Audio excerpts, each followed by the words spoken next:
God said he will make a great nation out of Ishmael. How could the Arabs become a great nation without Muhammad? So follow the reasoning, guys, because once you've got it here. Sam, isn't it true? Isn't it true that God says he's going to make Ishmael a great nation? 100%. Okay. Genesis 17, 19 to 21. Okay, so apparently this only applies to the Arabs. And how could the Arabs have become a great nation without Muhammad? In what other way are Arabs a great nation without Muhammad? This is the clear proof. Okay, now here's my question for CP. I'll get into the Bible in a minute. CP, can you show me, and I know, you're not the Muslim here, is there any verse in the Quran that says Muhammad is a son of Abraham or a son of Ishmael? Is there a verse that says that? Nowhere. Secondly, let me add comment, please. Please, no, go ahead. But repeat what you said. Repeat that again. Who said that the Arab from Ishmael? This is number one. Where in the Bible it says the Arab from Ishmael? That's false. Even in the books of Muslims it says, and if you have my book, The Section of Allah, you will find that the Arab, the Muslims agree, that Muhammad, according to the Muslims, that Ishmael, he did marry from an Arab woman, and he learned Arabic from the Arab at the age of 13. So how somebody learn Arabic from the Arab, he is the father of the Arab? That will be the most stupid thing. Same time, the Quran says, وَدْعُوهُمْ بِآبَائِهِمْ, which mean, call them by the name of their father. So how the Muslim, they say that he marry a woman, she is not from his people, and that made him the father of the Arab. If she is an Arab, then his children should not be Arab. As an example, Sam, correct me if I'm wrong, or David, did Moses marry from a Bedouin woman in the desert? No. What? Yeah, I'm sorry, I apologize because my geography. Yeah, he married Zipporah. All right. And that's my daughter's name, by the way. Is the children of Moses are Jews? They are considered to belong to Moses, or they belong to that woman? No, exactly. That doesn't mean Moses is the father of the Arabs because he married someone from the desert. Yeah, exactly. That's a false argument when they say that. Yes. On top of that, the Arab, if the prophecy about the Arab, so why the Arab are miserable? I am an Arab. Yeah. We are the most miserable nation in the whole world, and we are not a great nation. All our population is not even 30 millions. What? The Egyptians are not Arab. The Iraqi are not Arab. Where is the Arab? And if population is going to make them great, that's stupid. At the same time, we have nothing to be proud about. Where is the Arab? There's no Arab.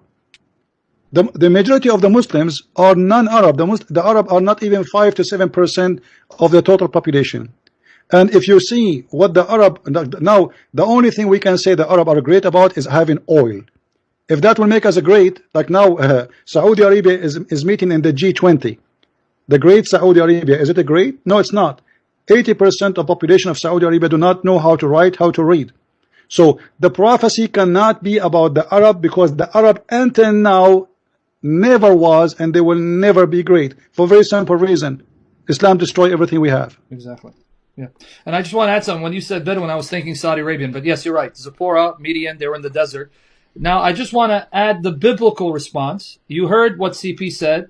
There were Arabs before Ishmael. Even in Islamic tradition, Ishmael married an Arabic woman from the tribe of Jurhum, actually 2 of them. But for those of you who want biblical refutation to this argument, what made Ishmael great? Not Islam. The prophecy was fulfilled in the lifetime of Ishmael. But I want to make this clear. Guys, for those of you taking notes, here's the biblical response to this distortion of this prophecy of the Bible. Genesis 21 verse 21 says that Ishmael's Egyptian mother, Hagar, she's Egyptian, went to Egypt and got him a wife from Egypt. So he didn't marry an Arabian woman from Mecca. Genesis 21:21. That's the first refutation. The second refutation, because it's a biblical prophecy, it needs to be understood in the context of the Bible. You quoted Genesis. Let Genesis explain it. Here's the prophecy. Pay attention to what the Muslims don't tell you. This is the prophecy. Genesis 17, 19 to 21. Then God said, when Abraham said, oh, that Ishmael would live before your sight.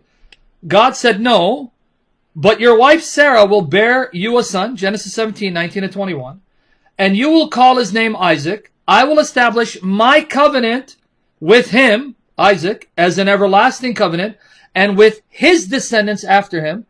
And now the promise for Ishmael. And as for Ishmael, I have heard you. I have blessed him and will make him fruitful and multiply him exceedingly. He will be the father of 12 princes, and I will make him a great nation. So right there it tells you the blessing for Ishmael did not include the covenant. It's right there. The covenant I make is with Isaac and his seed, not with Ishmael.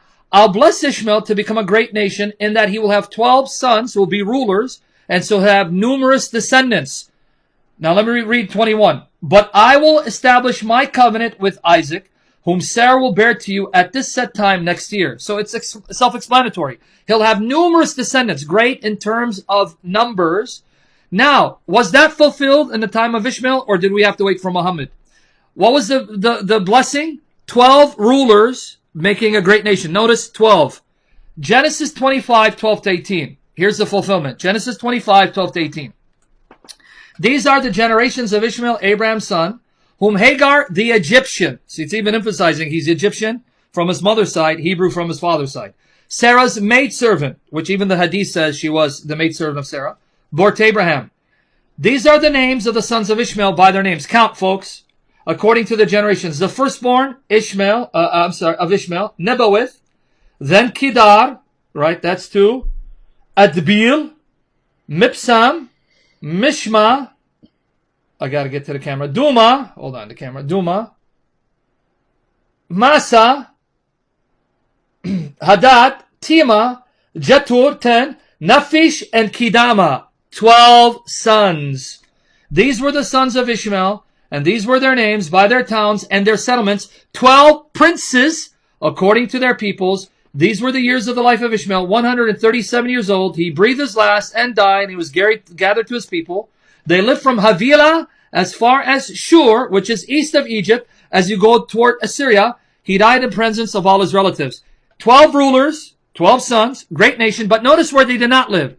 They didn't live in Mecca and Medina. It says they lived from Havilah as far as Shur, east of Egypt, toward Assyria, which would be in Iraq.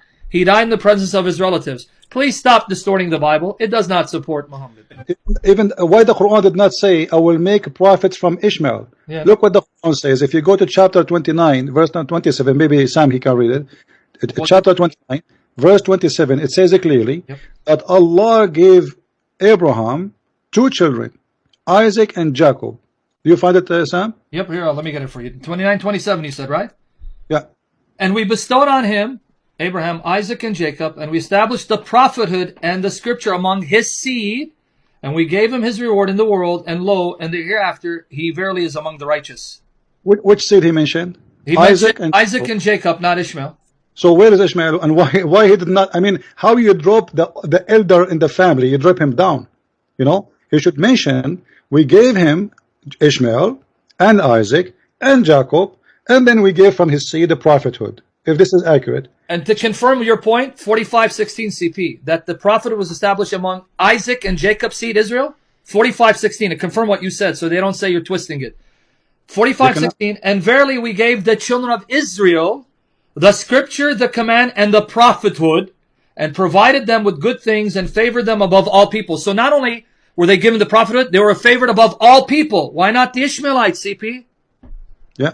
That's and at the same time, as I said, the Ishmael have nothing to do with Muhammad. But as always, Muhammad and the Muslims are looking for honor. When you have a bankruptcy, you try to attach yourself. How the Jews are evil, and then they say Muhammad like Moses.